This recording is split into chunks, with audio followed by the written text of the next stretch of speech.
Friends, welcome to my channel. கதை நல்ல நண்பன் குரங்கும் ஆமையும்.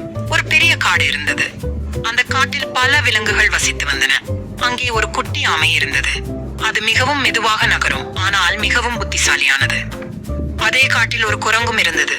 அது மிகவும் சுறுசுறுப்பாகவும் எப்போதும் ஏதாவது குறும்பு செய்ய விரும்பும் தன்மையுடனும் இருந்தது. குரங்கின் குறும்பு விசித்திரம். ஒரு நாள் ஆமை ஒரு பெரிய மரத்தின் அருகே நின்று தண்ணீர் குடித்துக் கொண்டிருந்தது. அப்போது அந்த குரங்கு அருகில் வந்து, ஆமா, நீ எப்போதும் மெதுவாக இருப்பதை பார்த்தாலே சலிக்கிறது. நீ என்னை போன்றே வேகமாக ஓட முடியுமா என்று கேலித்தது.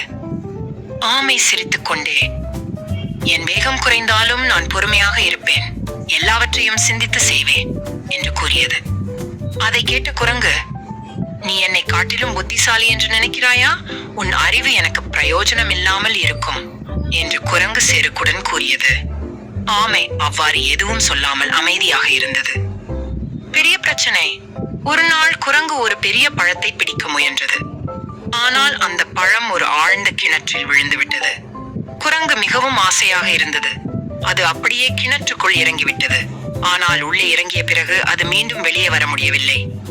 ஓஹோ, நான் இங்கே சிக்கிக் கொண்டேனே, யாராவது என்னை காப்பாற்றண்டும் என்று குரங்கு கூக்குரலிட்டது. அந்த இடத்திற்கு சென்ற ஆமை குரங்கின் துன்பத்தை பார்த்தது. நீ என்னை கழித்துக் கொண்டாலும் நண்பனுக்கு உதவ வேண்டும் என்று நினைத்தது.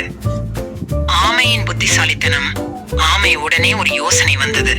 அது அருகில் இருந்த ஒரு நீண்ட கொடியை பார்த்து, குரங்கு, இந்த கொடியை பிடித்து மெதுவாக மேலே ஏறு என்று கூறியது. குரங்கு கொடியை பிடித்து மெதுவாக மேலே வந்தது. சிறிது நேரத்தில் அது பாதுகாப்பாக வெளியே வந்தது. குரங்கு மிகவும் வெட்கப்பட்டு, நண்பா, நான் என் தவறை உணர்ந்தேன். வேகம் மட்டுமல்ல, புத்திசாலித்தனமும் முக்கியம். நீ மிகவும் நல்ல நண்பன் என்று கூறியது. அந்த நாளிலிருந்து குரங்கு ஆமையை மதிக்கத் தொடங்கியது. இருவரும் நல்ல நண்பர்களாகி ஒருவருக்கொருவர் உதவத் தொடங்கினர். கதைமொழி 1. வேகம் மட்டும் வாழ்க்கையில் உதவாது, புத்திசாலித்தனமும் தேவை. 2. நண்பர்கள் ஒருவருக்கொருவர் உதவ வேண்டும். 3. எதையும் சிந்தித்து செய்வது நல்லது.